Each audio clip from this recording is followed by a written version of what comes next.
All right, so Darren, we like to sometimes give shout outs to our Twitter followers and people who follow us on Facebook, that kind of thing. Yep. But we've been neglecting our YouTube subscribers. And so I wanted to read some of those comments and kind of give a shout out to those people on YouTube. Okay. And the first comment comes from Jason Payne, and he says, I'll read it here. It says, "It was great getting together again, even if I had to endure the excruciating torture of talking with Darren Lundberg." Huh. That was for our Never-Ending Story episode, right? Where Jason was on. And yeah, it's so good that we didn't have like butt heads or anything and that he had such a great time. I love when people comment about what a good time they're having and there's no negative like feelings. I like that a lot. So yeah, I agree. That's great. Yeah. Our second comment comes from Jason Payne, and he says, Cobra Kai is a great show, and I'll continue to watch it for all the throwbacks and nostalgia they throw into it. But it really is very predictable in the flow and writing. I found myself expecting to see something and getting annoyed that I was exactly right almost every time in every episode. Like I said, though, I will keep watching it because I like it. Just need to try and cut down expectations, I guess. You know, when people talk about these shows that they watch, it's always so it's enthralling in a way that they never have any problems with the shows that they're watching. You know what I mean? They just like it from beginning to end, like 100%. They're all in and never anything negative about it. So I love hearing stuff like that. We're 2 for 2. We got 2 great comments so far. Yeah. Okay. A last comment comes from Jason Payne, and he says, "Whoa." Huh. I'm sorry. You hate to see that. That's just uncalled for. I apologize for that last comment. We probably should have read that one. Yeah, I think you need to be a little bit of a better gatekeeper for stuff like that in the future, I would say. My bad. Yeah, let's make sure that we never invite that guy on again anytime soon. Agreed.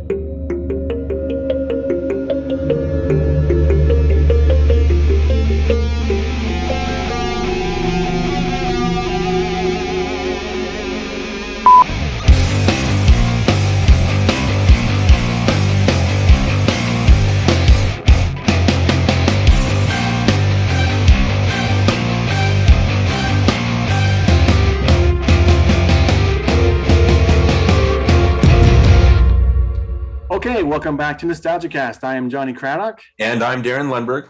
And this episode, we're going to talk about The Princess Bride, in a 1987 film directed by Rob Reiner, starring Carrie Elways, Robin Wright, Mandy Patinkin, Wallace Shawn. Andre the Giant's in there. And then, of course, you've got Fred Savage, Peter Falk, and Billy Crystal, Carol Kane. I mean, it's an A-list cast. That's all I gotta say. In a movie that very few people have heard of, I think. Very well-known movie. Yeah. But we're gonna have a fun conversation when it comes to this film. But before we do that, let's do a recap of our last episode, which was Flatliners, 1990. And what do we think about that one?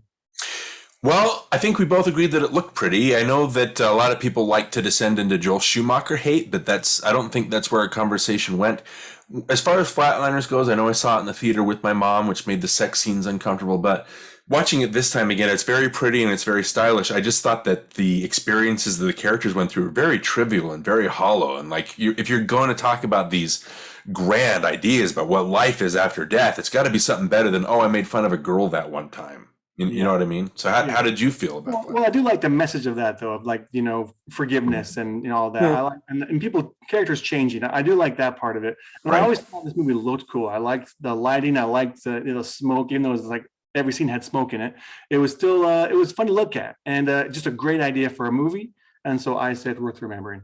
Yeah. So unless it's dying young, Joel Schumacher movies are always going to be very pretty to look at. So definitely agreed. All right, well, that's Flatliners, but let's get into The Princess Bride. But before we do that, let's go ahead and watch the trailer. Sounds great. I brought you a special present. What is it? A book? This is a special book. It was the book my father used to read to me when I was sick, and I used to read it to your father. And today, I'm going to read it to you. I'll try and stay awake. Wesley had no money for marriage, so he packed his few belongings and left the farm to seek his fortune across the sea. The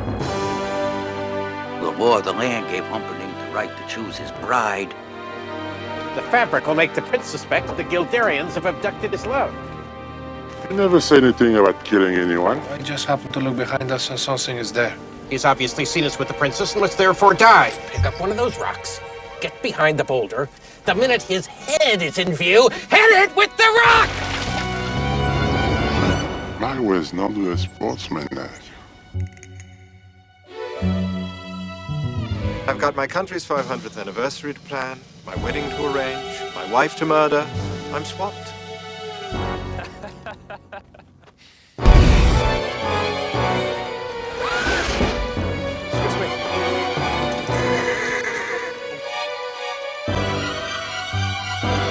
Jesus, Grandpa, what did you read me this thing for? Well, who says life is fair? Where is that written? Fencing, fighting, chases, escapes, giants, monsters, torture, revenge, true love, miracles.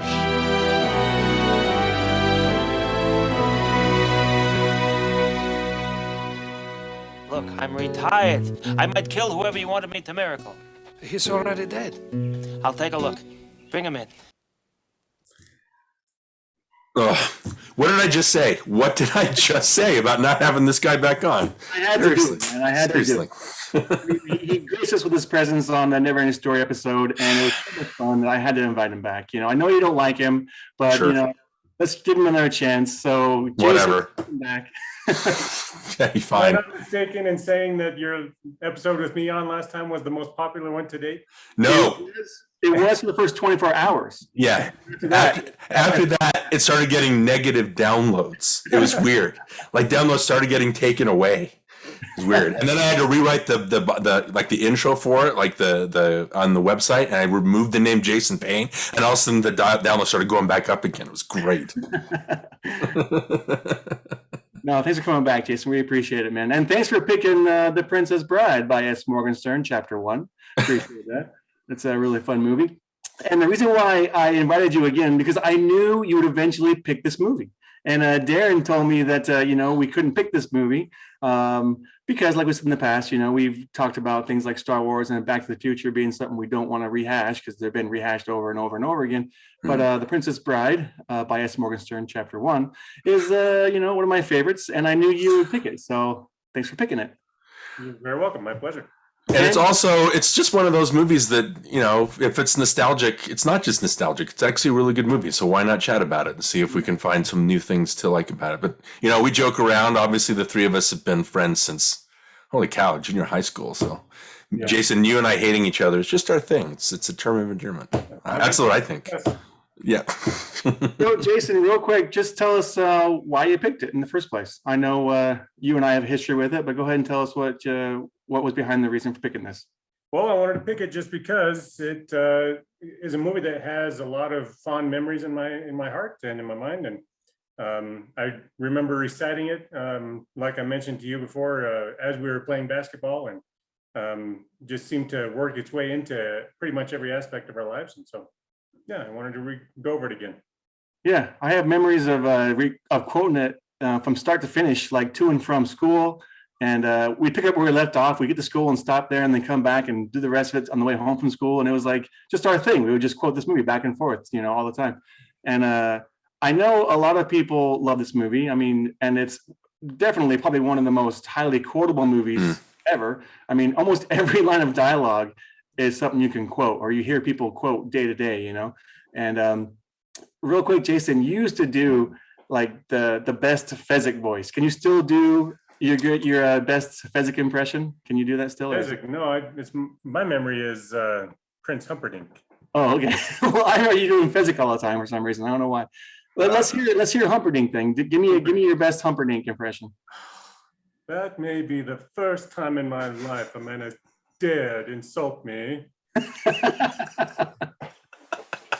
You got the facial expressions down too. I like that. It's funny. So, Jason, also, we go over our history on these movies. What is your earliest memory of it, and where'd you see it for the first time?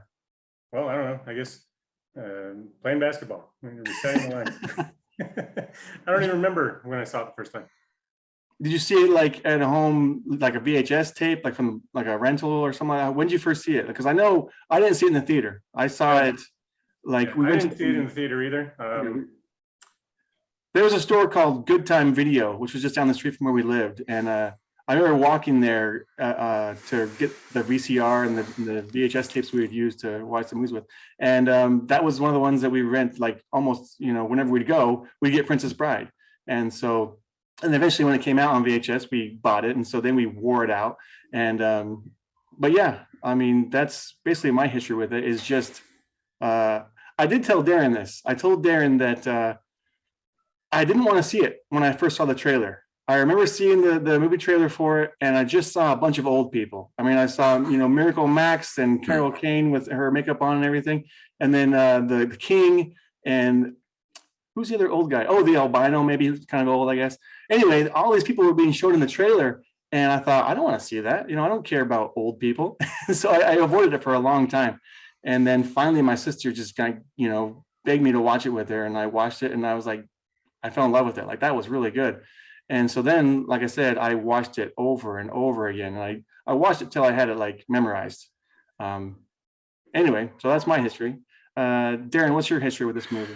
Well, it's funny because we're all going to kind of share the same. I don't remember the first time. I know I didn't see it in the theater. I vividly remember the summer it came out. Summer? Well, the year it came out, anyway, during summertime. I remember seeing Masters of the Universe in a theater. I remember seeing RoboCop in the theater, but I don't remember seeing Princess Bride in a theater.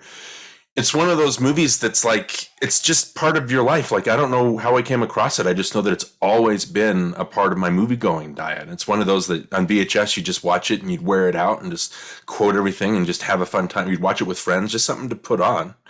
I do remember, and again, I don't remember the context of it, but I do remember when I fell in love with it. It's the part where Wesley's trying, or the Men in Black, we don't know it's Wesley yet, sorry, spoilers, but it's the Men in Black trying to climb the Cliffs of Insanity, and there's Inigo waiting up top, and he like, hey, it's still going, and Wesley's like, well, I don't mean to be rude, but this is not as easy as it looks, so I'd appreciate it if you wouldn't distract me. And it's just that line, and then later, especially when he goes, not to pry, but you wouldn't happen to have 6 fingers on your left hand? And Wesley like looks at him and goes, do you always begin conversations this way?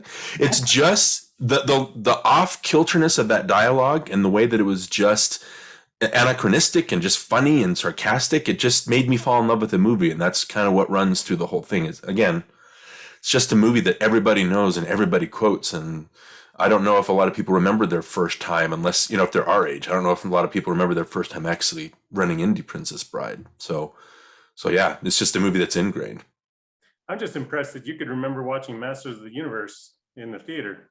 Yeah, the only reason I remember that is because for some reason my cousin and I decided to stay to the end of the movie, and I think Skeletor comes out of some pit or something. You think he's dead. He's like, I'll be back, or something like that. And we got excited about that and went back to see RoboCop thinking that there would be an after credits, in the pre-MCU days, thinking there'd be an end of credits thing at the end of RoboCop, which there wasn't. So what a terrible movie RoboCop turned out to be because of just it didn't have that end credit sequence. Well, Darin, this is interesting. Princess Bride, also directed by Rob Reiner. Again, Another Rob Reiner movie that we're talking about. This is our third Rob Reiner movie. Stand By Me, and we talked about what was the other one? Few Good Men. Yeah, Few Good Men. Yeah. Which also has Christopher Guest in it. And what was I going to say about Rob Reiner? We talked about him in the past. We talked about how he didn't really have like a style per se. Like he was good at doing different genres. I always kind of respected that he could delve into different genres and tell a good story no matter what genre it was in. I really appreciated that as a director. Well, what do you guys think about Rob Reiner in his directing in this movie? Jason, I'll ask you first. As you guys have mentioned, the movie is just phenomenal as far as the dialogue, the writing, the acting. That all reflects on the director, right? I mean, I really don't know what to say about him personally, just because I'm not that big of a movie buff like you guys are, but the movie was great. Yeah. Well, that's a good way to describe that. As long as the acting is good and the writing is good, it works. I think, Jonny, when we talked about him, he's just like, when we think about directing, I think about specific shots. I think about the way people are acted, the way, dialogue overlaps or doesn't overlap, things like that. It is, and we talked about in comedy directing before, you just want to have the camera just back and be able to capture all the pratfalls and the funny stuff. And Rob Reiner is good at that. He's not, I guess the best thing about him is that his camera never intrudes on what's happening. It's never so flashy that it overstages everything.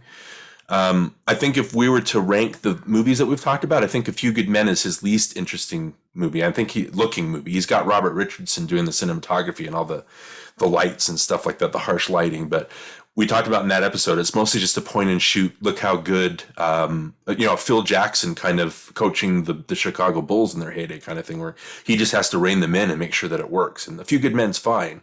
And then Stand By Me's probably the second best out of those three, because like we talked about, there's a lot of Norman Rockwell shots, and the way everything's like parallel, and nothing's too, it's again reminiscent of a 1950s movie when the movie takes place. So I think it works there. I just think with this one, and I had a hard time with this movie for a long time because I just thought that the fantasy sequences looked cheap.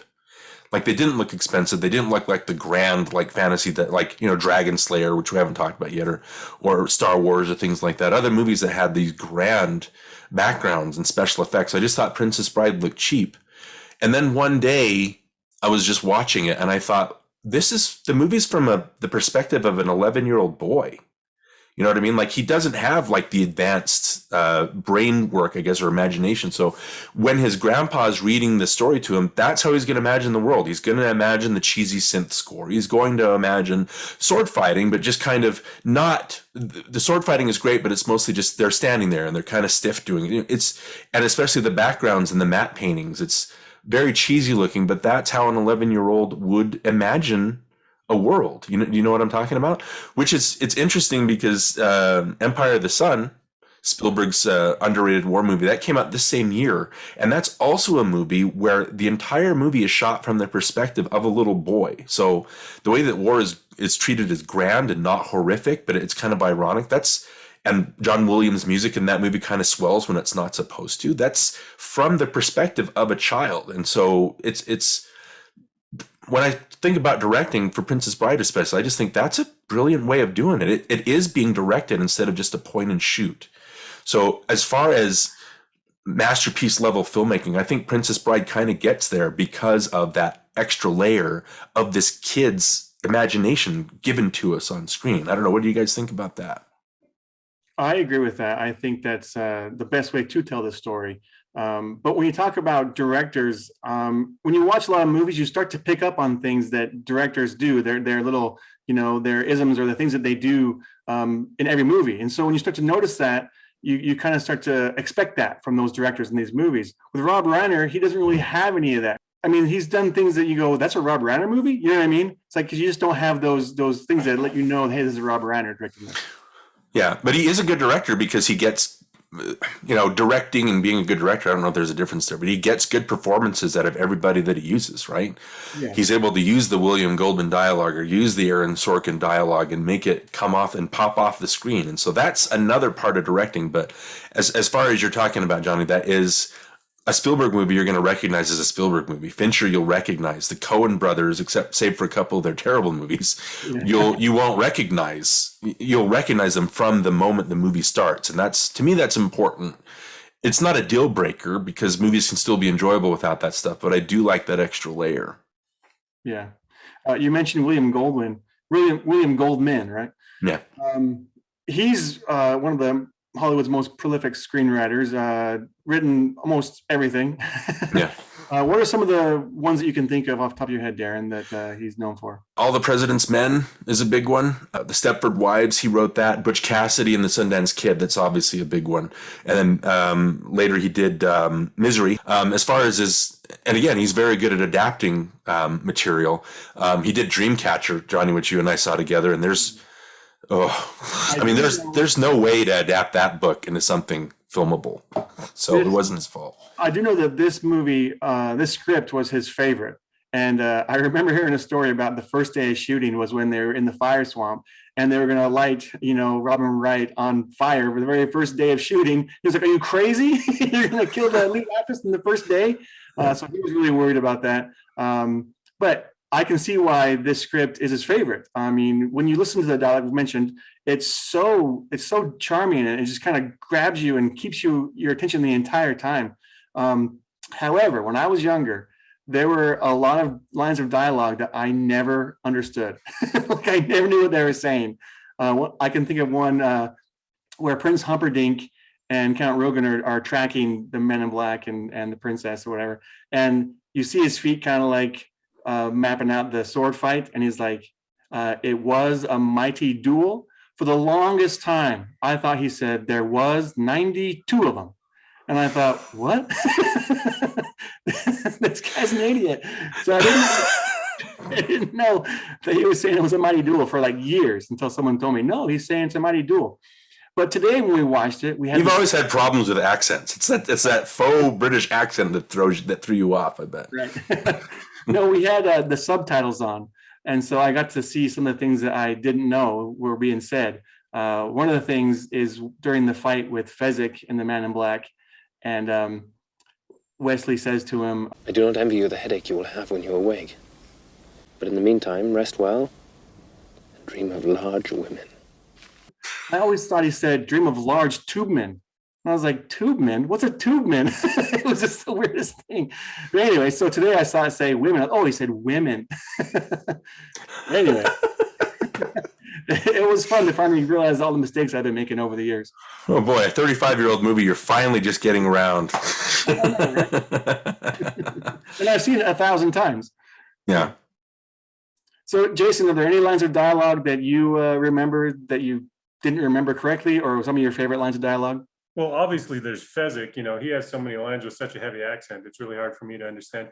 For the longest time, forever, I didn't know that he was saying, I hate for people to die embarrassed. Right. So I just thought he was like saying, I hate for people to die on blah, blah, blah. So I was like, okay. I just kind of let it fly because the movie was just too good to worry about what he said. Yeah, just one line, doesn't matter. Yeah. There was always the with the chatty duelist scene or whatever, like when I never understood that dialogue in there. I never understood what was it I wrote down. They're talking about Bonetti's defense and Capo Ferra and Thibault and Agrippa. I didn't understand what they were talking about there until, well, I don't know, 10 years ago. I thought, what are they talking about? And you look up those words or whatever. Oh, those are fighting styles. That's interesting. Yeah. That's a fun little detail to put in there. So I like that. I do agree, though, on the Fezzik stuff. And I think Andre the Giant, he struggled to really make sure that it came off correctly. So I don't know. How do you think that they treated Andre the Giant? Well, I'd heard that he couldn't speak English during that movie. He just memorized his lines. I don't know if that's accurate or not, but phonetically. Yeah. There's also a story of Mandy Patinkin like slapping him in the face until he got a line right, and I don't know if that's true or not. But yeah, and I know that Schwarzenegger and Kareem Abdul-Jabbar, of all people, even Liam Neeson, I think back in the day, were all like auditioned for that part. So, but I think Goldman or Reiner, that Andre the Giant was their choice, and so when they finally got him, I think that was kind of a godsend. I think it works best. Yeah, I think that the bad accent actually works for the character, so I really like it. Yeah. Speaking of that fencing scene, today when I watched it, I was like, oh, I love the music during this scene. I love how the music lines up with all the sword clinks and when he throws the sword in the air and then turns around and catches it again. Like everything just is synced perfectly, and it's so fun. I know you say it's kind of cheesy, but I think that music in that scene just makes that scene. Well, that's just how the kid imagines it. That's just how the grandson gets. It's cheesy, but it works. I do like, it's fun doing that stuff. So, and I mentioned kind of the stiffness of it. It's just, I don't know if they're like the guy that did the fencing or he choreographed the Bob Anderson. I know he did Star Wars and Mask of Zorro and Pirates of the Caribbean. So he's been prolific as well as a sword master. And I don't mean to denigrate, because you know what I mean? There's a part where they're just fighting and they're stiff. But it's just, I think they're just going through the motions of what they expect each other to do. I thought that was fun. So nothing against that. Yeah, I really enjoyed that part. Jason, is there any other scene in this movie that really kind of stands out to you? Like what's the most iconic moment in this movie for you? Like Well, one of my favorite things to recite back when we were acting it out was Vicini's monologue when he's going over why he couldn't choose the wine in front of me and clearly can't choose the wine in front of you. And the iocane powder scene, yeah. That's just one of my favorite ones to act out. I have the most fun memories of laughing really hard and then just falling over. Yeah, well, Wallace Shawn is great in this movie, and I always love when Wallace Shawn shows up in movies when I'm watching it with my family. I always point out, "Hey, there's Rex, guys. That's Rex." Like, it is? Oh yeah, it is. So Yeah. Darin, is there a scene that you just love? Well, I noticed this time when I watch again. I think I tweeted something like, "I don't have to watch Princess Bride because I've memorized Princess Bride, but I'll watch Princess Bride." It's just one of those movies that it's just fun to have on. I'd never hate watching it. I do find my interest kind of waning while Wesley is in the pit of despair. You know what I mean? I think it's like just so brilliantly done. Like I said, it kind of warms up, and by the time they're in the fire swamp or whatever, I don't know, just that whole first part. I love the casualness of it. I love how there's specific scenes where, okay, so it's Fezzik and Vicini and Inigo. They've kidnapped a woman, like they kidnapped her and they've got her on her boat, but they're rhyming. Like they're just wandering around the boat, just rhyming. I thought that was just kind of funny. It kind of takes the edge off of it. I liked. I especially laughed this time. I just love it's so charming when Inigo and Wesley are, they're going to kill each other. Their whole point is to be there and kill each other because the man in black needs to get past him to go get Buttercup. But they're civil because they're both honorable men. I think Inigo just gets caught up in something that he didn't mean to get caught up in, and you can get that honor from him. He says, no, we'll give you, we'll do it when we're ready. Like he wants a fair fight. And then they chat about stuff, and Inigo gives him his whole history, and he sits next to him, and Wesley's just nodding. It's a civil conversation between these two guys that are going to kill each other. That's their whole point. Yeah. But they're very honorable, and they're just treating it like, just like they're going through the motions kind of stuff. And then I like when they're in the fire swamp, and they figured out the fire spurts, and they're, Wesley and Buttercup are just chatting, and every time you hear the noise, he just picks her up and casually moves her, and then they keep going and talking while the fire spurt goes up. As far as direction goes, if directing the actors, I've always loved that stuff. I just always think that's so charming.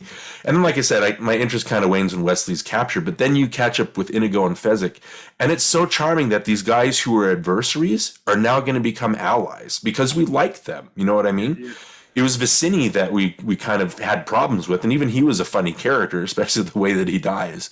But, we like Fezzik, we like Inigo, we like seeing them come around and come to our side. And so just the charming casualness of it, I guess I'd call it. That's probably my favorite thing about Princess Bride, other than the dialogue. Yeah.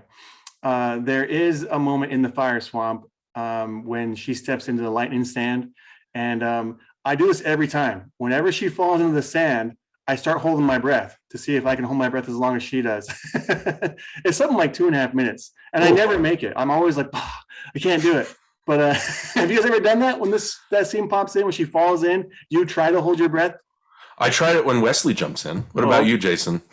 Well, actually, that's a scene that my daughter could not watch. She had to go and leave the room because she doesn't like anything that has to do with drowning. So, I've tried to hold my breath a lot, but when I watched it today, I was busy doing something else. Yeah. The time with your daughter, when was that? When was that time showing her that? Today. Jason, I feel like I'm not getting any answers from you.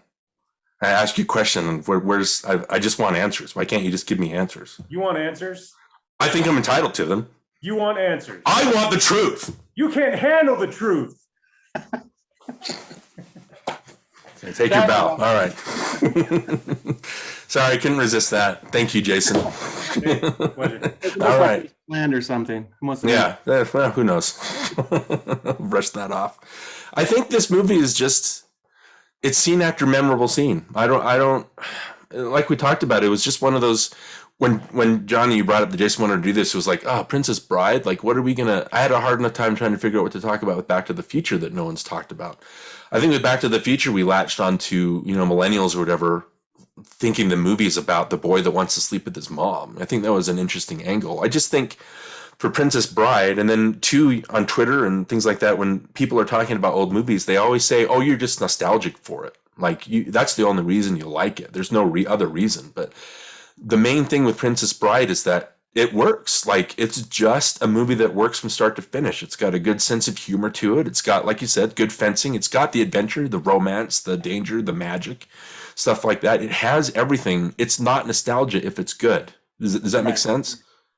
Yeah, I agree with that. In fact, I would say I mentioned before that a movie for me that makes my favorite movie list or my top 10 movie list is something that I can watch over and over again. And this is a movie that I can watch over and over again. Doesn't matter. I can still watch it. I can put it on now and watch it all the way through and still have a good time. So I think that's what for me makes me keep going back to it. Is I never get tired of it. What about you, Jason? Well, yeah. So, Darin, you mentioned you kind of lose interest during the Pit of Despair scene. Well, you have to thank the Pit of Despair scene for giving us the best daylight savings meme of all time.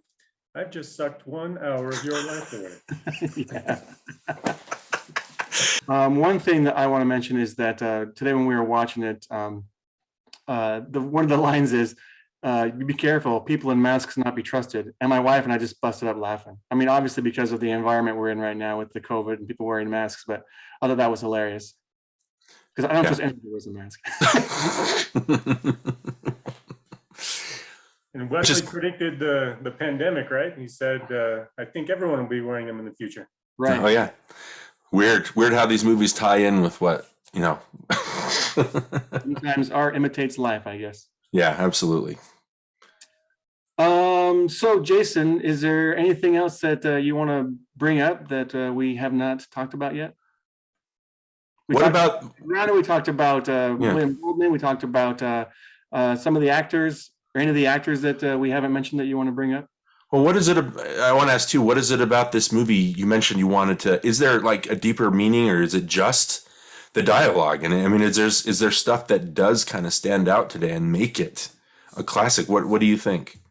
Well, I mean, I've always thought that this movie is one that you just can't make it any better. I don't know. Maybe people could, but in my opinion, the only remake that would work, I think, would be Cary Elwes as the grandpa and Muppets as everybody else. That would be good. I would watch that. Boy, is it? I mean, and two, it's maybe the themes and the dialogue that work for you. Does the romance work? Yeah, romance works. The comedy, just like you guys have been talking about. I love Miracle Max. I love his wife and the banter they have back and forth. It's awesome. Yeah, my wife will do that sometimes. We'll just be chatting and she'll go, "I'm not a witch, I'm your wife." And so it's fun being able to tie those things. Have either of you guys read the book, the William Goldman book that this is based on? I read the book in 8th grade. Jason, what about you? I've not read the book. The book is a different animal than the movie. I don't know if whenever I ask people who've read it, and I'll ask you in a second, Johnny, they don't like the book as much as the movie. And it's funny because it's Goldman giving like an autobiographical, I guess the whole conceit of the novel is that he finds this book that S. Morgenstern wrote, and he's like, "Oh, my dad used to read this to me as a kid." You know what I mean? I used to love this. And then then he found it, and then he found out that, oh my gosh, this movie is about, like, S. Morgenstern wrote this about the political intrigue of the time, like back in Florin. And so there's a bunch of dry stuff, and he discovers that his dad left out all that political nonsense and just read him the good parts of it. And so it's about Goldman trying to like abridge and trying to make sense of things. But it's also like a fake, because he talks about his wife, and then the name of his wife is, at the time they wrote the book, is different from who he was married to at the time. So it's obviously fake. And even at the end, I think the Wesley, when they're getting away, like the horse like trips over itself, and Wesley relapses, and so they can't get away from the guards that are chasing after him. And Goldman's like, "My dad didn't read me that part of the ending. He just said that they got away." And so in the book, he says that it was S. Morgenstern didn't, and obviously the book is fake. There's no real Princess Bride, that there's no real S. Morgenstern. Yeah. But Goldman's so funny because, the way that he wrote this book is the ending isn't very good. And so Goldman even wrote an abridged, like a new ending between Buttercup and Wesley. And he was never published. He's never able to publish it. So at the end of the book, he says to the reader, he's like, "Please write in, and they'll give you enough. And if you write in enough, we'll be able to publish the end of the story finally." And when you try to write in, you get a return letter from an editor saying, "Oh, it's just tied up in a bunch of like legal stuff, and now S. Morgenstern's daughter has taken it." So it's just a whole rabbit hole that you go down. But I think people don't like the book as much because it doesn't focus on the Buttercup Wesley story. Goldman keeps interjecting. I just find this stuff really funny. Like when he interjects, is like, "Now, my dad didn't read this part correctly. This is what actually happened. I thought that was like really funny and clever, a way to do the book. But Johnny, what did you think about the book? I don't remember a lot. I remember just the different segments with Indigo and Fezzik and everything. They kept having like different segments with just that character and Flashbacks, yeah. Yeah, so I remember that, but that's not about all I remember. Yeah, and there's a real funny part where in the movie, how Buttercup realizes that, Wesley's in love with her. In the book, she just can't handle it anymore. She can't contain herself. So she goes to Wesley's stable and she just unloads on him about how she's in love with him and she needs him to do this and she's going to run away with him and all this stuff. And then Wesley just kind of looks at her after she's gone off for about 5 minutes and just closes the door on her. And so she's left dejected. And she goes off and she's struggling with it. And then she just finally, to be able to reconcile, she's like, oh, he's just stupid. If what he was going to say was duh, but that's what he would have said, and it's just really funny. It's a bunch of those Goldmanisms in there that I get a kick out of, and they're in the movie. A lot of that dialogue is in the movie. It's very William Goldman-esque, so you get a lot of William Goldman more than you get Rob Reiner, I think. Okay. Is there anything else anybody wants to bring up? No, I mean, we could just quote the dialogue. What are Jason, what would you say are the most quotable movies of all time? What other movies would you rank up there with this? Ooh, I've never thought about that. In your childhood, are there movies that just thinking about it, are there any movies that you can quote verbatim? Monty Python and the Holy Grail. That's one. Absolutely. Any others? I know that Ghostbusters is one for me. Ghostbusters is one of those ultimate quotable movies. Johnny, what about you? While Jason's thinking about more. A Few Good Men. I quote it all the time. Yeah. At least once. Right. So those are good. So again, I think, I don't know if I'd rank this as the most quotable movie of all time, but we could you mention a quote from this movie at all and people will know what it's from. You know what I mean? Yeah, my wife is saying that if anybody ever quotes it on Facebook, a whole thread will just appear of everybody else saying their favorite quotes from this movie, and it's just everyone knows it. It's universal. Everyone knows it. Everyone loves it. It seems like so. Yeah, absolutely. Jason, did you think of any other quotable movies? Monty Python's a good one. The one behind you, Field of Dreams. Okay, I can quote that one. I've seen that enough. Ocean's 11, the Clooney one, has a lot of quotable lines, I think. Mostly comedies. Those are the fun ones. But yeah. All right. So Jason, I know what you're going to say, but you got to say it anyway. Is this movie worth remembering or is it worth a remake? Let's remember it. Yeah, I think you said something about remaking it. What would you do other than Muppetizing it? So that's a good point. Yeah. And it's just because of the dialogue and things like that you really enjoy, right? Yeah, I mean, there's so much going for it right now. I mean, the actors are phenomenal. Their chemistry was just fantastic. The dialogue was on point, and it just all meshes together beautifully. And I don't think putting different faces and different mannerisms or whatever into this story would improve it at all, really. So why try to make more money off of something that's already great? Right. Especially in the time of COVID right now. You know how they're re-releasing movies to theaters. Just start doing that. If you really want to see it done right, just re-release this one. Yeah. There's not much wrong with this movie. There's a few continuity errors, but because the movie's so good, because the story's so good and the characters are so good, I forgive all those little moments of continuity mistakes and things like that. So don't really. It's fun to kind of spot them, but it doesn't really bother me that they're there.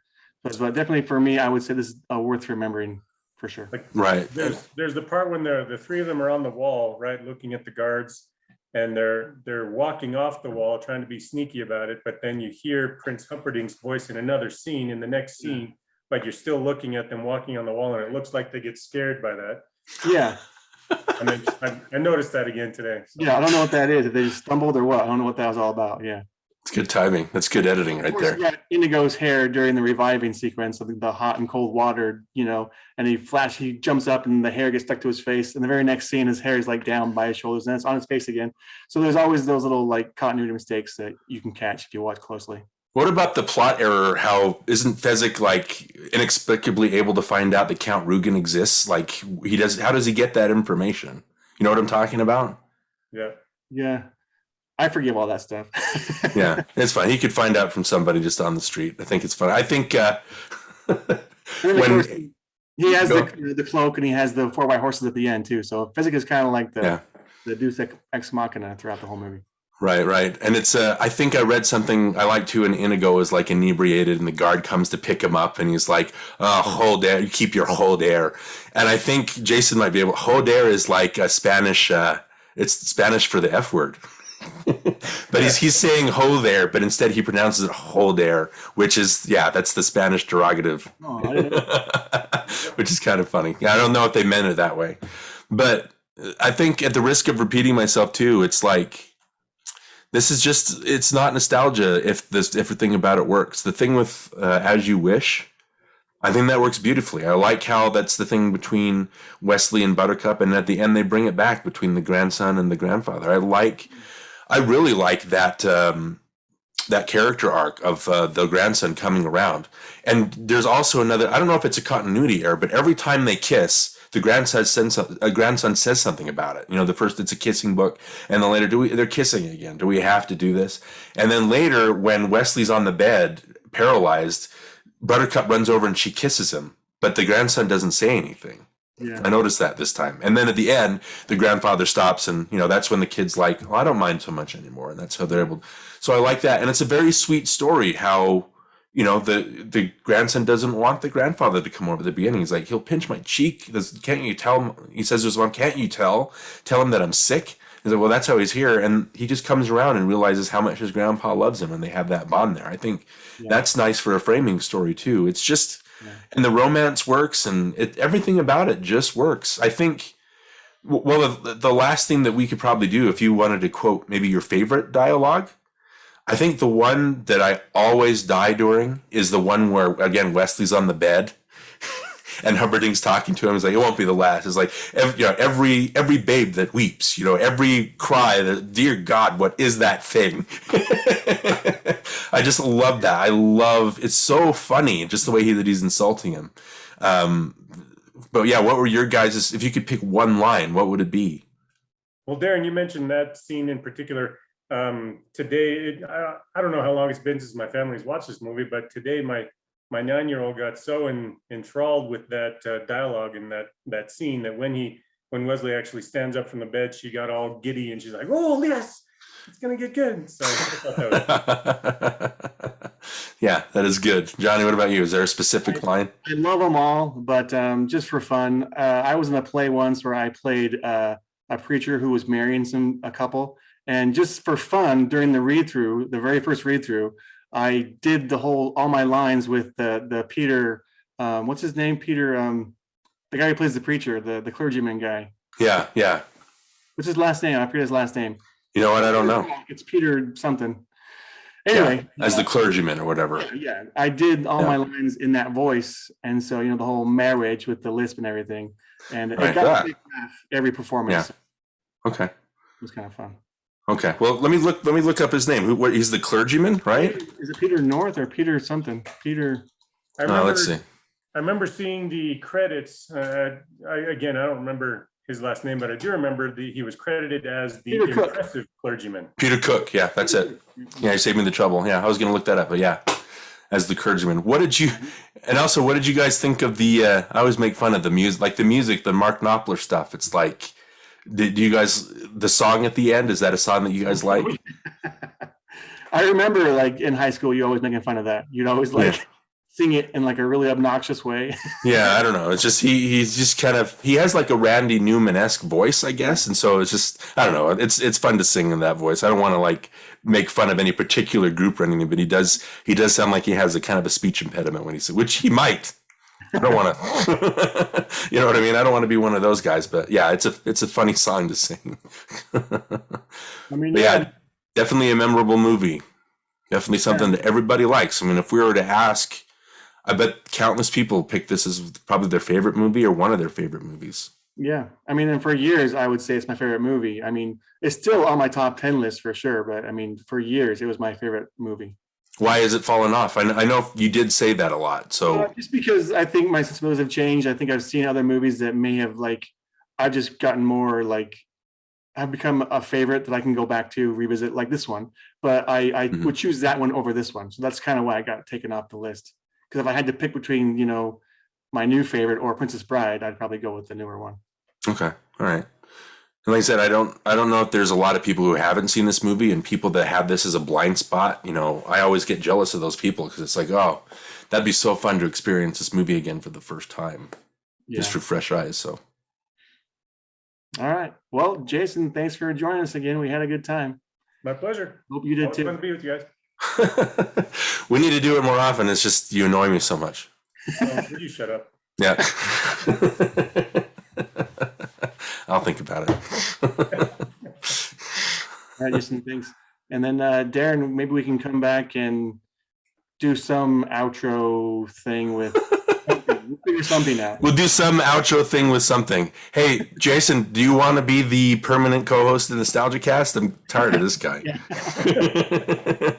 This is what we come down to, just being able to plan movies and what we're going to do do something for the outro, outro. You can tell I don't like the outros. Okay. Oh, great. We'll just cut credits. Yeah. Jason, I'll message you. We'll talk about you coming on as a permanent replacement. All right. You could just cut to Johnny's cat walking around in the background. Yeah, maybe we should get the cat. Be a better host than me anyway. No. I don't like cats. Cats are always worse. Anyway, yeah. Thanks, Jason. We appreciate it, man. My pleasure. Okay, we'll see ya. Mask. Were you burned by acid or something like that? Oh no, it's just they're terribly comfortable. I think everyone will be wearing them in the future. Okay, welcome back. We want to thank Jason Payne for joining us. That was a lot of fun. It's all in good fun, Jason. We're just kidding with you. We do really love you. So thanks for coming on the show with us again and bringing this movie to us. We all love this movie, so thanks again. Anyway, Darin, there's some things that we didn't quite get a chance to talk about during the meat of the conversation, and so we want to kind of address those here. I know we talked about doing something, but the something's going to be kind of like filling in some of the gaps that we neglected to talk about. And one of those things is just the actors and where they went after this movie, because this was kind of like a starting point for a lot of them as far as being a career maker. I mean, Cary Elwes, he started out. Was this his first movie that he was in, like his big first American, and I didn't really follow his career too much after the fact. It wasn't until like later on when I was in high school that I started noticing that he was in Men in Tights, that he was in Twister, and he was in the Saw movies, the first one anyway. And so I don't know, it was always kind of fun to see Cary Elwes branch out and do something different, or play a villain even, and be like, hey, he can actually act. But you know him as Wesley, so it's kind of hard to see him in anything else. You know what I'm saying? Like, what do you think about Cary Elwes and where his career went? I like him. He's a likable actor. He was just in, I think, a Netflix movie, A Castle for Christmas, with Brooke Shields. Me and my wife sat down and watched it, and it's an enjoyable movie, and he's very charming. It had a lot of that Wesley kind of charm. That, oh yeah, this guy's a charmer. Like he's a good charismatic actor. I think he tried to do a lot of like villainous roles to kind of break away, from the Wesley. Like I know he did a stint in the X-Files and things like that. Again, Liar Liar. It's not really a villainous role, but he did play kind of the rival for Jim Carrey. Bram Stoker's Dracula showed up in that. Hot Shots. He was again not necessarily villainous, but kind of anti-Wesley. Yeah. But still the kind of same kind of humor that Wesley brings to the table. And same, kind of just comic timing. You see that also in Hot Shots as well as in Men in Tights. Yeah, I think he's a good comedic actor. And then Robin Wright, I think this is her first big movie. I think she was just in one movie before this. I can't remember. Just introducing Robin Wright as Buttercup. Yeah, she's in I think the year before she's in a movie called Hollywood Vice Squad or something. She played like a minor part. I haven't seen it, so I can't speak to it. But Princess Bride, I think she, when they were trying to cast her, they ran through like what? I think she says like 500,000 people they auditioned. By the time they got to her, Rob Reiner was just like, oh, just hire this girl, whatever. So I know that she and Elwes got along really well and were really attracted to each other during the movie. But I think she's gone on and she's been, a good solid actress. Obviously she showed up in, everything in between. She was in Toys and things like that, which is not a great movie to have on your your roster there. Well, Forrest Gump is kind of the next big thing for her. I think I remember that being anyway. Yeah, and that was when she showed up and you're like, oh, this is Buttercup, but it's like, oh, she's actually a good solid actor and she can actually pull off, a lot of that, the emotion and things like that. And, since then, Mal Flanders, or I think Message in a Bottle, again, not stellar performances for her. I know, again, Unbreakable she showed up in. She was just in Wonder Woman. And the great thing about her in Wonder Woman is, like, again, she's kind of a warrior princess, kind of. So it's like the antithesis of Buttercup. But, she's this gruff, tough, like, leader, like military leader. I think she did a fantastic job in that movie. She made an impression. So, again, and then I think she just had a directorial debut that she did called Land, where she directed it. I think Damien Bashir or something was in it with her. But, yeah, so she's got a good career. She's not just kind of resting on her laurels. And so I do appreciate her as an actress. She's very strong in everything I've seen her do. Yeah, I agree. I like her as an actress. And then, of course, there's Wallace Shawn, who plays he just is that character to me. And everything else, he kind of has the same kind of deliveries with his lines when he's done the roles in Toy Story and what's the other one? Clueless. Susan. Yeah. Yeah, the one that, what was it, My Dinner with Andre, that's one that made him famous. He's got kind of a nebbish quality to him, and so it's character actors, I think they're hard to use because they're only maybe good for one particular thing. He's not like leading man romantic material, even though we've seen actors pull off that stuff before, but once you hear his voice, it's very recognizable. It's hard to mistake him for not being Wallace Shawn. And then obviously the other big actor I want to talk about is Mandy Patinkin, who he has a lot of good things to say about this movie. I know he's a good stage actor. You know what I mean? He's been in a lot of good Broadway productions. That's what I knew him from. Yeah, was the Broadway stuff. Yeah. So Evita, things like that he's been in. And then Criminal Minds, I know he had a stint on that. So I liked seeing him in that. The Good Fight, I think he's on right now. But Mandy Patinkin, what else is he in? Dick Tracy he showed up in. Yentl he was in. So he's had a good, solid career.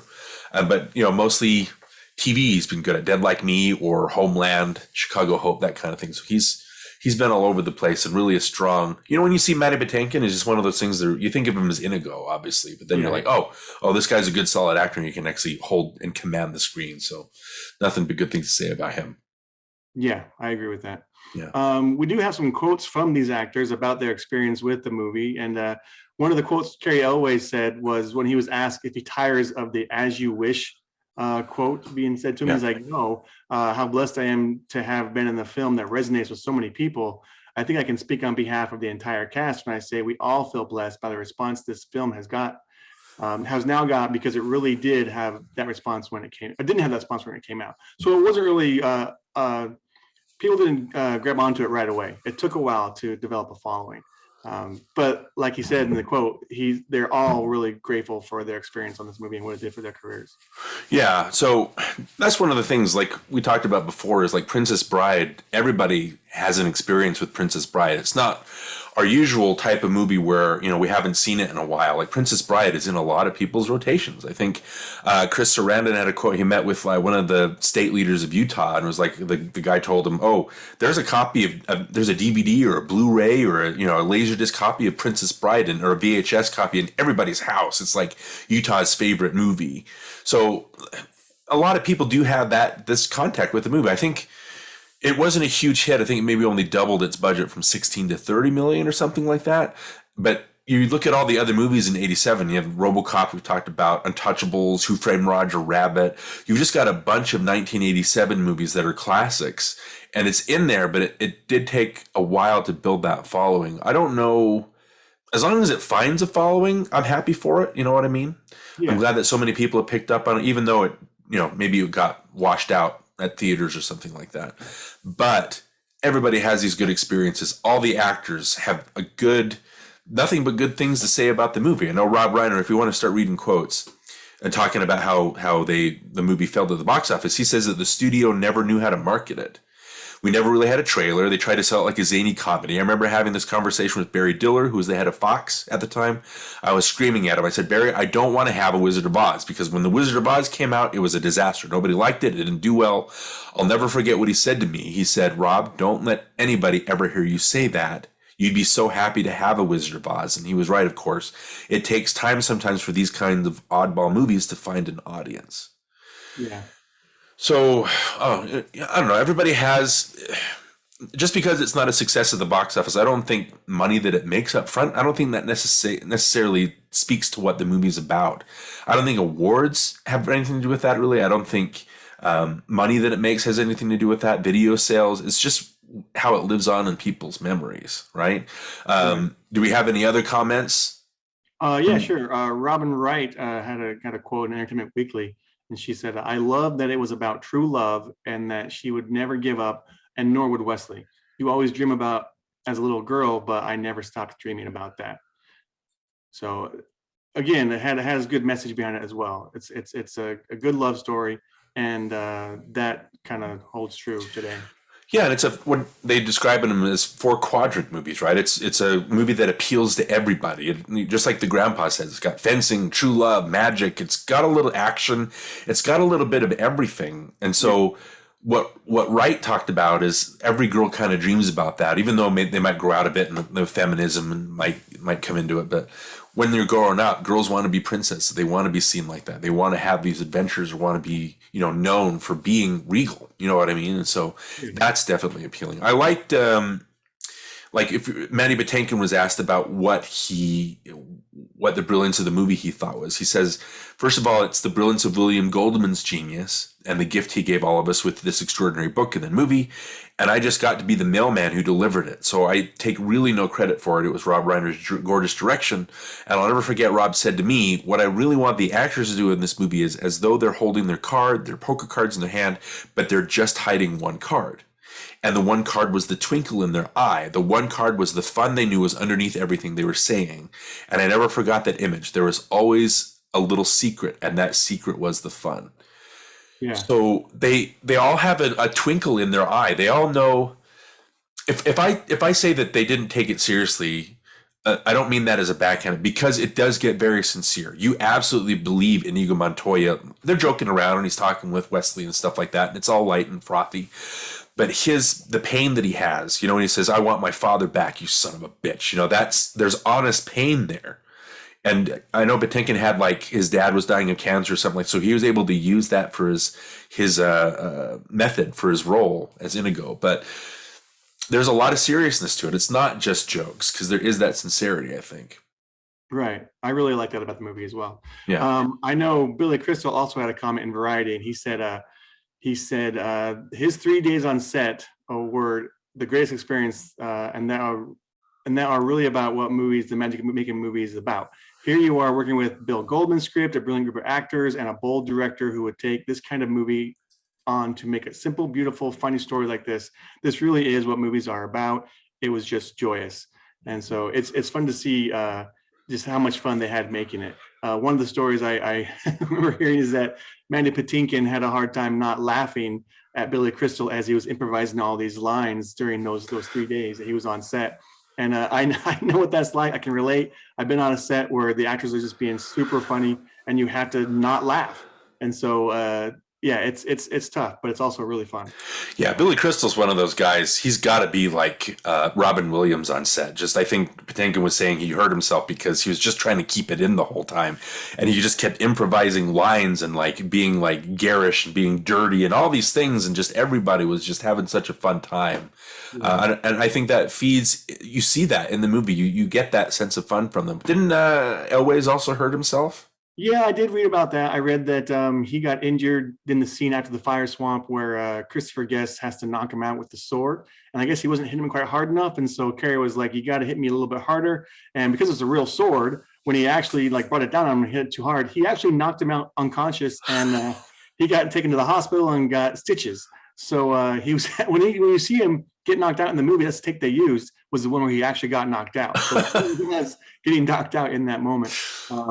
And then he got injured again, driving an ATV around set or something like that. He Broke his toe. You can see some. I think there are some shots where you can see him hobbling. I think I read that somewhere. Yeah. So it was a set fraught with tension and fun. So yeah.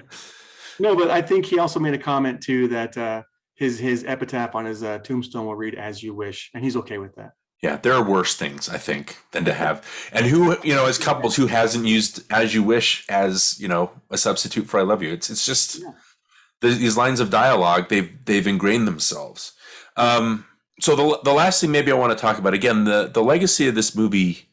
I don't want to say it's one of the greatest motion pictures ever made. I don't know if it's on the level with Lawrence of Arabia or Gone with the Wind, that kind of thing. It is like grand entertainment, which is what you want out of a movie, right? Yeah. But the impact it's had on a lot of people and the way it's ingrained in so many people's heads, it's something, we can talk about it all day. We can talk all about our experiences and just quote the movie, but in a way that's kind of not as all-encompassing as I'd like. So again, what I usually do is I put out some feelers on Twitter, gaining more friends and things like that. I basically asked, we're talking about The Princess Bride. We know how we feel about The Princess Bride, but if anybody wants to share their stories and their input or their favorite quotes, please feel free to do that. And so I got a pretty good response. We got at least 20 responses. So I wanted to read some of those. I sent you a list of the tweets that I got. So I'll go ahead and let's see. I'll start here. At Eric, aka Movie Fan. That always confused me, but my good friend Eric, he says, it's a film I definitely grew up on, but one I appreciate more now as an adult. I watched the sword fights and the Wesley rescuing Buttercup sequences the most then, but the fire swamp and Wesley's death freaked me out and I'd skip them. Now I watch the whole thing and it's one of my favorite fantasy movies. Quote-wise, got to go with the classic, "Hello, my name is Inigo Montoya. You killed my father. Prepare to die." And runner-up is, "You keep using that word. I don't think it means what you think it means." Yeah. Yeah, one thing I think is funny is that I always thought his name was Indigo too, but it's Inigo. Right. And then, of course, we got at Cheap Seat Cast. They say, such a fun and wholesome movie. Watched it with my kids this year, and they enjoyed it. Okay, so it's a good, like we talked about with the being Utah's favorite movie. It teaches good ideas and good kind of messages. It's got a very wholesome message. There's nothing really dirty or creepy about it, so that's good. We have at Master of One Inc. One. Master of 1 inch is what his actual Twitter handle is, but he tweeted a photo of the Laserdisc and the Blu-ray from Criterion. He says, "I've seen this over 30 times. It's in my top 100 films of all time. Yes, my collection is inconceivable." And at the Lady One says, the movie equivalent of a warm hug. Always a good choice. That's definitely always a good choice. Yeah. When you talk about comfort movies, would you describe Princess Bride as a comfort movie? Yeah, definitely. In fact, I was going to mention this, that towards the end, I actually did get a little bit emotional. I felt tears starting to well up, and I was like, why am I getting emotional? This is weird. I've seen this so many times. It shouldn't really give that kind of response, but it did. And maybe because it's been a while since I've seen it, but it was like, I don't know, it was nice to kind of feel that emotion that came over me at the end there. Yeah, it's definitely a movie that if you're feeling down, if you put it on within 5 minutes, you're already smiling and kind of giggling through the movie. So it's definitely a good kind of picker-upper. The Girly Nerd says, "I've loved the film as a child, and I grew to appreciate its brilliance even more as an adult. I love that it's both earnest and silly and blends comedy, romance, and adventure. It's also lovely the way it's bookended with the boy and his grandfather, as it shows how meaningful stories can be and how they bring people together." And we did talk about during the episode about the As You Wish. She says, "The fact that the film ends with the grandfather now saying 'as you wish' is so heartwarming. It's so difficult to choose a favorite quote, though. Practically the entire movie is wonderfully quotable." So Monty Python, The Holy Grail, Ghostbusters, these movies, is it just watching them over and over and over again that gets you, or is Princess Bride one of those movies that you just know the dialogue and it's so good from the moment you see it?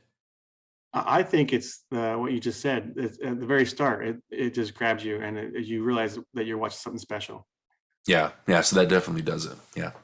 At Kevin the Critic, which we've had on our show before, he says, "I love it." So. Simple enough. Okay. At MV Brat 91 says, "Long story, but I remember my sister being a fan. Then I got into it. And a lot of it I still remember and come back to, like the poison cup trick and the outcome. Dare I say, a better fairy tale comedy than Shrek." And that was an interesting comment. I know I don't usually think about that, but Shrek definitely has some of that off-kilter kind of humor to it that Princess Bride does. You know what I mean? It is Shrek jokes around a lot and it has a lot of pop culture jokes, but then in the end, it ends up being really sincere. The Shrek character does. His brash exterior is kind of used to hide like a hurt interior kind of thing. So there is sincerity to it. Definitely irreverent than for Princess Bride, though. Irreverent, that's the word I'm looking for. Definitely a lot more gallows humor kind of thing. So that's another good comment. At Recasted Podcast says, top 4 all time for me. I truly think it's a perfect movie. Favorite quote, I'm on the Brute Squad, you are the Brute Squad. Very good stuff. I love that stuff. Okay. At Akira Miyazaki 17 says, I remember watching it with my family as a kid. I'd hated every rom-com they'd thrown at me, so this was their last resort. Loved it from the moment Inigo Montoya gave his first speech. Favorite quote, life is pain, Highness. Anyone who says differently is selling something. So we got a little dark there, but that's another good quote. At Shan Shu 73 says, I missed it at the theater because I was just starting high school at the time. Then I saw it on video. It was always rented out. Then I had a friend record it on HBO and I played the hell out of it. The tape also had Blind Date and The Big Easy. The Big Easy, huh? That's kind of an escalation of kid stuff to not so kid stuff. Yeah, well, I will say Blind Date is on my list. So okay. We'll do that. Were there any movies that you just recorded off HBO and just watched? I think we probably mentioned them before. Yeah, that's what we did. We would just record HBO movies. That's what we did. Yeah, was there one in particular that you guys watched like nonstop and did wear out the tape? I know that's a cliche to say I wore it out, but did you ever actually do that? Yeah, License to Drive, 3 Men and a Baby, and 18 Again. Like those movies got watched over and over and over again. And were they on the same tape? I think so. Okay, that's funny that you can fit like 6 movies onto one. Okay, and so the last quote that I want to read, it's kind of a longer one, but I couldn't resist it. At AJC Abroad, who again we've talked about, that is Dallin Curtis's father, who I've become friends with. Dallin Curtis, who is on for Secondhand Lions. Anyway, I put out the feeler about, do you want to share any stories? And he said, well, if you can wait a couple hours, then I can put something together. And so I was like, yeah, we can wait. We're not recording for another few. So he put together this story. Let me just read it to you. He said it was something he's embarrassed by, but I don't see what to be embarrassed by. It's a fun story. He says, okay, he goes, the movie comes out when I'm in 7th grade, my first year of junior high. I was in one of those accelerated learning programs. We had a real tough teacher who had perfected the curmudgeon persona. Picture Ray Walston in Fast Times at Ridgemont High. He presented himself as against anything that I liked at the time, music, film, books. He came to class one day and raved about what he called the finest film in 20 years or something like that. It was The Princess Bride, and being the contrarian 7th grader, I swore I wasn't going to see that film. I stayed home and my family went to the cinemas, didn't even watch it on VHS or cable for 2 years. Later, I came to love and respect that teacher. I was childish and petulant. It was inconceivable that he could have good taste, or at least the same taste as me. Fast forward 12 years, this teacher happens to be a member of my church. I see him in the Mesa Temple where he is working. He gives me a big hug and asks about some of my classmates, one who is now a parent. He says, that's inconceivable. They're trusting him with spirits now? And that's how I associate diagramming English sentences with the Dread Pirate Roberts and the Six-Fingered Man. So again, that's that we all come into The Princess Bride in our own way. You know what I mean? It's all... whether we're putting it off or whether it's something that we hear about from friends. But maybe there's a contrarian kind of... These movies, I don't know, when you see a movie that everybody says is the greatest thing since sliced bread, that kind of raises your expectations a bit, right? Yeah. When someone pushes a movie on me and says, I got to see it, it's the greatest thing ever, I'm reluctant to go see it. I usually don't go see it because I'm always afraid I'm not going to like it because they like it so much. Right. And oftentimes I don't like it after they have pushed it so hard on me. Yeah. So, Citizen Kane was definitely one of those. When I was doing my studying of movies and starting to watch everything, when a movie is called the greatest film of all time, there's nothing that kind of makes you want to procrastinate on it and push it off more than that. So Citizen Kane was one that I did appreciate from the outset, but there are some movies because, and again, I feel bad for some people that don't get to see movies right when they come out because they don't get to experience that giant cultural explosion at the time. So Princess Bride, I had one last quote that maybe you could read, but Yeah, go for it. At Malikan McNeil, he says, hot take, I hate The Princess Bride. I watched it one time a few years ago with some friends who loved it and told me it's amazing and that I have to see it. The longer it progressed, I could not believe it was such a universally loved film. I could not stand the humor. I hated how campy it is, and I thought it looked cheap and ugly. I also found the characters extraordinarily annoying. And that's one of those things. If you're a big fan of Princess Bride, what's your first reaction to something like that? Yeah, you're going to be like, what? Like, what are you idiot? Well, when McNeil, he hosts a good podcast, when he tweeted originally a hot take, I hate The Princess Bride, I started laughing and I tweeted at him, said, would you mind if I quoted those exact words? And he said, no, I don't mind. And so that's when I asked him, why don't you like it? Thinking that maybe it was because he didn't come into it until later. And I guess that's exactly what happened. And that's what I'm talking about. In a way, it's a shame. And he even said something about he doesn't have the same nostalgia for it because he saw it later. Yeah. If you do miss it, like you said, then you have a hard time actually going back to it and enjoying it the way you would have liked it if you saw it when it came out. I totally understand that because that's happened multiple times. Right. But opinions are opinions. It's definitely not something, that you want to, and again, sorry, McNeil and Friends is the name of their podcast, but I don't want to shun them because they didn't like a movie, right? You know what I mean? It's like everybody has their own opinion. Yeah, it's sad that you don't have the same nostalgia for it, but not every movie is going to be universally beloved. You know what I mean?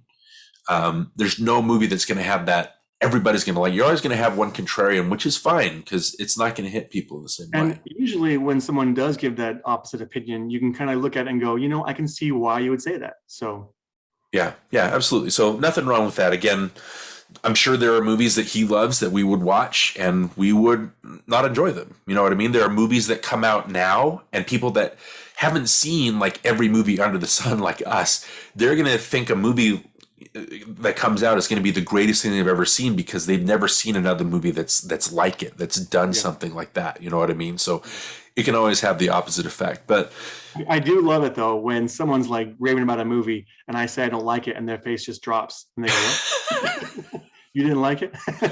Right, because you feel something for this movie and it kind of hurts you in a way when somebody else doesn't share those same feelings with you. But again, that's where conversations start and that's where we build friendships and have these good discussions about movies that we have all the time. So all right, well, let's wrap up Princess Bride, and I know we're gonna have one of your choices next time, so why don't you go ahead and let me know what we're doing next time. Okay, well, we've chatted about this before and seeing like, The Nice Guys came out and the, Lethal Weapon, people are talking about that a lot of like, buddy comedies, things like that. I think there's some kind of discourse about Brett Ratner. And so Jackie Chan and Chris Tucker came up in Rush Hour. So all these like buddy comedy movies that have come out. And I wrote something about Midnight Run again with Robert De Niro and Charles Grodin, that kind of thing. So the movie I wanted to talk about, I wanted to revisit this for a while. I think I want to talk about Stakeout. Okay. Since we did, what did we do? We did Flatliners, right? And then before that, we did Ninja Turtles. They both came out in 1990. So I thought, well, since we're doing Princess Bride, how about we do another 1987 movie? And so again, John Badham starring Stakeout, starring Richard Dreyfuss and Emilio Estevez. I think they've got really, from what I remember, they have really fun chemistry, those two actors. So that definitely wants to be something that, that'll definitely be something that I want to talk about. So Stakeout from 1987. Let's talk about that next time. All right, that'll be great. For NostalgiaCast, I'm Johnny Craddock. And I'm Darin Lundberg. And we'll see you next time. Bye, guys.